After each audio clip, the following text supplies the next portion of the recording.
Hola a todos, les saluda el profesor Arturo Rubén Lozano Pérez. Espero que te guste el formato en el cual presento mi trabajo y el día de hoy les traigo los procesos termodinámicos notables, ¿sí? Proceso isobárico, isocórico e isotérmico. Para un vídeo después podemos ver el proceso adiabático. Así que comenzamos. Bien.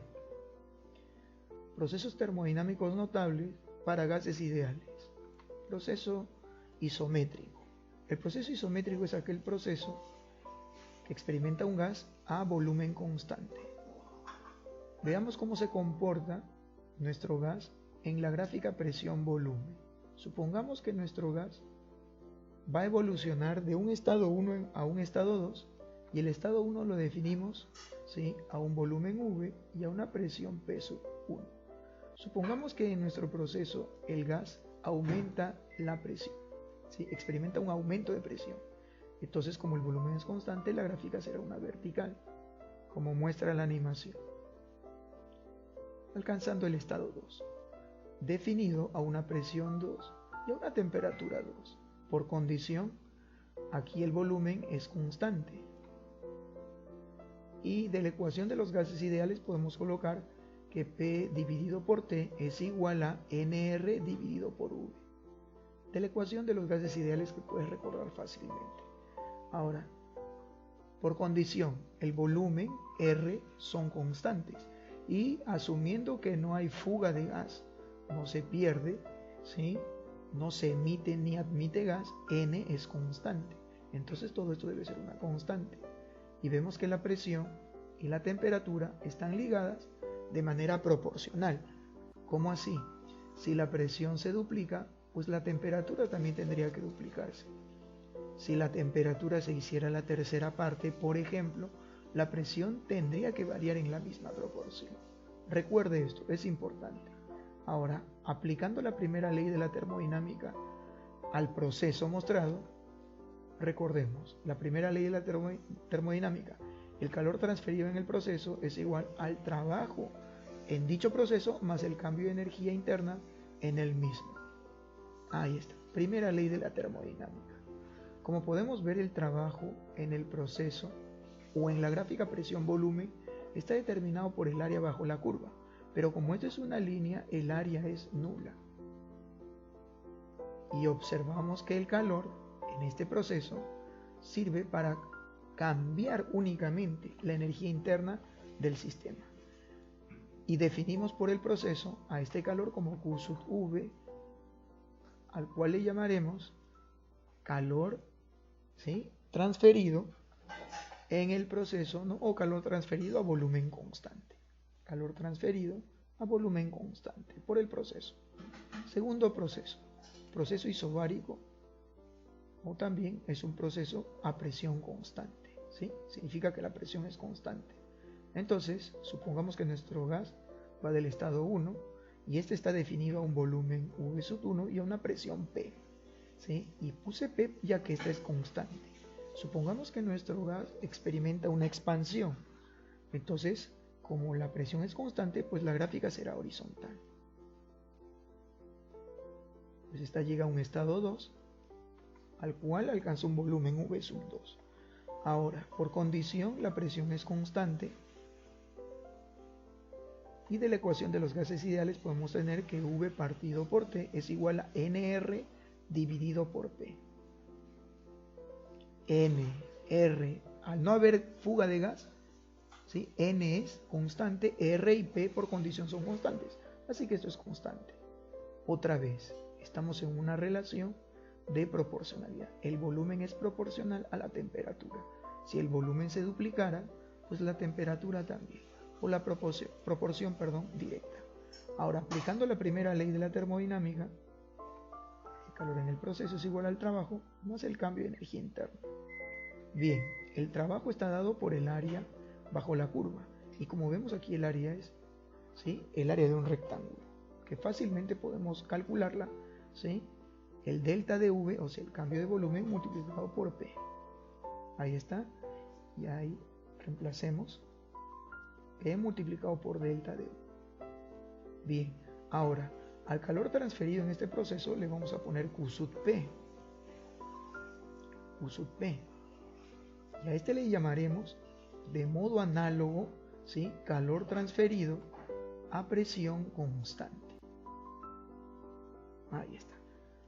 Bien, ya tenemos nuestros dos primeros procesos. Sigamos con el tercer proceso. Proceso isotérmico es aquel proceso que se da a temperatura constante. Supongamos que nuestro gas evoluciona del estado 1, definido por los parámetros que se muestran, ¿sí?, al estado 2. Vemos que es un proceso de expansión. Bien, ahora por condición, la temperatura es constante. De la ecuación de los gases ideales, ¿sí?, tenemos que P multiplicado por V es nRT. Y al ser estos tres parámetros constantes, ¿sí?, entonces vemos una relación, ¿sí?, inversamente proporcional. ¿Qué quiere decir? Que si la presión se hace la mitad, pues el volumen tiene que duplicarse. A esta gráfica, pues, que resulta de dos cantidades que se relacionan inversamente proporcional, pues resulta una hipérbola. Esta gráfica, no, esta curva es una hipérbola y que le llamamos isoterma. Ahora, aplicando la primera ley de la termodinámica, tenemos lo siguiente. Bien, como la energía interna es función de la temperatura, o sea, la energía interna en el estado 1 depende de la temperatura 1, la energía interna en el estado 2 depende de la temperatura en el estado 2, y el calor y el trabajo son dependientes del proceso, y este es independiente del proceso, por lo tanto, el cambio de energía interna, ¿sí?, será cero. Ahora sí, el trabajo del gas en el proceso pues es igual al área bajo la curva. Y en esta situación no nos queda otra que aplicar integrales. ¿Cómo calcularemos el calor en este proceso? Pues el trabajo en un proceso de presión variable pues está dado así. La integral de volumen 1 a volumen 2, presión diferencial de volumen. Recordando que la presión por la ecuación de los gases ideales es nRT dividido por volumen. Diferencial de volumen. nRT son constantes, entonces podemos sacar de la integral.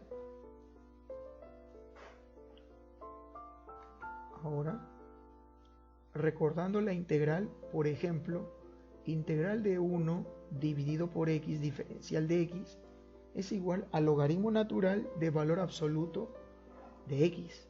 Pero como x representa el volumen y el volumen es positivo, podemos prescindir del valor absoluto. Entonces esto nos saldrá logaritmo natural de volumen, evaluado de volumen 1 a volumen 2, que nos saldrá la diferencia de logaritmos. Y esa diferencia de logaritmos es igual al logaritmo de la división de sus argumentos, como mostraremos en la animación. nRT, logaritmo natural de volumen 2 dividido por volumen 1. Ahí está. Como vemos acá, el calor transferido en el proceso isotérmico sirve solamente para hacer trabajo, más no variar la energía interna. Ahora vamos a definir las capacidades caloríficas molares. Definición. Capacidad calorífica molar a volumen constante la definiremos según el proceso como Q sub B dividido por N delta de T, donde Q sub B ya sabemos que es, N es el número de moles y delta de T es el cambio de temperatura. A esto le llamamos capacidad calorífica molar a volumen constante. De modo análogo definimos la capacidad calorífica molar a presión constante, que por analogía será Q sub P dividido por N delta de T. Y Q sub P es el calor transferido en este proceso. Ahí está el nombre. Y la unidad de medida, ¿sí?, en el sistema internacional para estos parámetros será Q es el calor y el calor es un tipo de energía, se mide en Joule, N en mol y delta de T en Kelvin. Así que la unidad en el sistema internacional será Joule por mol Kelvin. Bien, ahora veamos cuál es la relación entre estos dos parámetros. Supongamos que nuestro gas está en este estado 1 y evoluciona al estado 2 de manera isotérmica, para hacer sencilla la situación, y alcanzando un volumen 2. Como vemos, hay una expansión acá.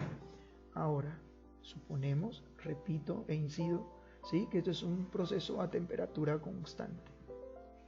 Bien, ahora quiero analizar, ¿sí?, mediante la primera ley, cómo evolucionaría nuestro gas del estado A, que voy a colocar aquí, al estado 2. Pues como vemos aquí, podemos ir de múltiples maneras. La trayectoria puede ser cualquiera, ¿no? Cualquiera que sea posible. Ahora, vamos a tomar la más sencilla de esta, a presión constante. Pero también podríamos ir del estado A, al estado 1, ¿sí?, de la manera más sencilla posible, y eso sería siguiendo un proceso isométrico a volumen constante. En cualesquiera de los dos casos o procesos alcanzaremos, o nuestro gas alcanzará la misma temperatura, ya que está sobre una isoterma. Pero nosotros analizaremos este caso de A a 2 aplicando la primera ley. Ahí está. Como vemos, el calor suministrado de A2 es a presión constante y será el Q sub P, y el Q sub P, ¿sí?, lo podemos determinar, ¿sí?, el producto de estos tres parámetros, C sub P, N delta dt. El trabajo en el proceso isobárico está dado por el producto de la presión con el cambio de volumen. Y el cambio de energía interna, ¿sí?, está relacionado, ahí está, con el Q sub V, para cualquier caso, y el Q sub V lo podemos calcular de acá, C sub P, N delta dt. Ahora, de la ecuación de los gases ideales, P multiplicado por V es nRT, pero como acá estamos aplicando el cambio, ¿sí?, el cambio solamente afecta a V, ya que P es constante. Entonces, en el otro lado de la ecuación de los gases ideales, el delta solamente afectará a la temperatura. Así que esto debe ser NR delta dt, que lo pondremos abajo. Ahí está, NR delta dt. Y bien, como podemos ver acá, podemos simplificar N delta dt en los tres